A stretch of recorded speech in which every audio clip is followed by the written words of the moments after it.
Now we have an exclusive report into the disaster facing the people of southern Sudan. A combination of drought and civil war means hundreds of thousands, many of them children, could starve to death.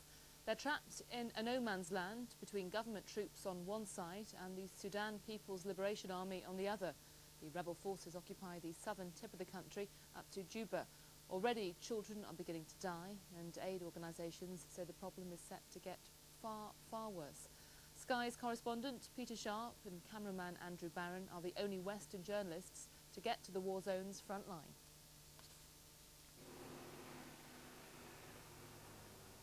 The SPLA is on the move, an artillery unit taking up positions on the hills surrounding the strategic southern capital of Juba. This is Africa's longest-running war.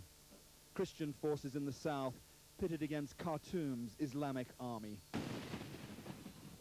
Today, softening up government defences just outside Juba.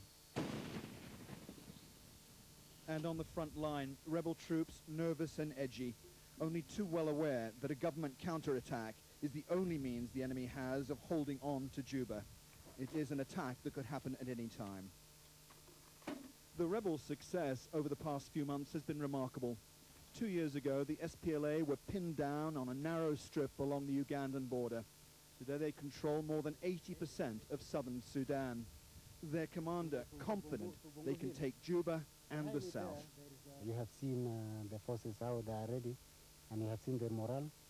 And I'm confident if we are ordered and we are given green light to march on Juba, we can do it at any time as from now. But the rebels are both outnumbered and outgunned. Today they're harassing fire, prompting a sustained bombardment by government artillery that lasted several hours. Enemy artillery fire falling on the same front lines we'd visited a half an hour earlier. For the first time in 14 years, the SPLA believe this war can be won. Back in the rebel-held town of Ye, they were releasing 400 prisoners of war, a concession to the peace talks set for later this week. Some of these prisoners had been in captivity for more than 10 years. Under covering rocket fire, more reinforcements head toward the front lines, focused now on one last objective. Juba is the real prize in this war. These troops here believe the capture of the city could signal the collapse of the Khartoum government, and only that will bring about an end to Africa's longest-running war. But with no quick end to the fighting, there is a growing sense of urgency in the relief operation.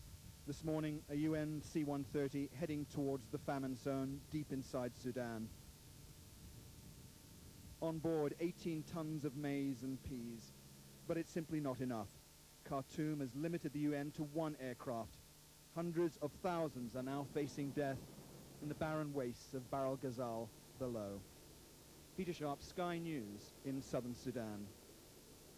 You're watching Sky News today. Still to come. I know you didn't see our report from the front line, but it does seem to show that the aid agencies are finding it extremely difficult to distribute food in the areas where it's most badly needed, simply because they're not allowed to.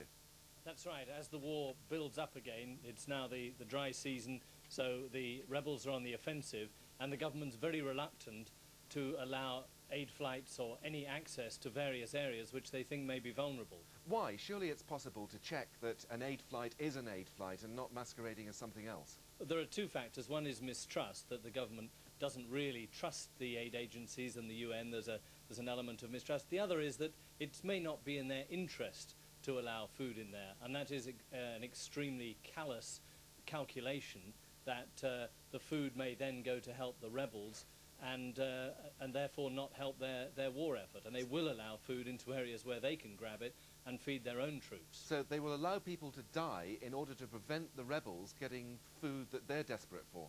That's right, that the food has in the past been hijacked by the rebels, and they don't want that to happen again, and they prefer the people to starve rather than allow the food to get there. Does the suggestion from Save the Children and other international agencies that a famine could be imminent, does that ring true with you? Up to a point. I think it is in certain areas, and that one of the problems is that it is one of the rebel warlords, if you like, who changed sides and then devastated a particular area, the Bara Gazelle area, and has now changed sides back again.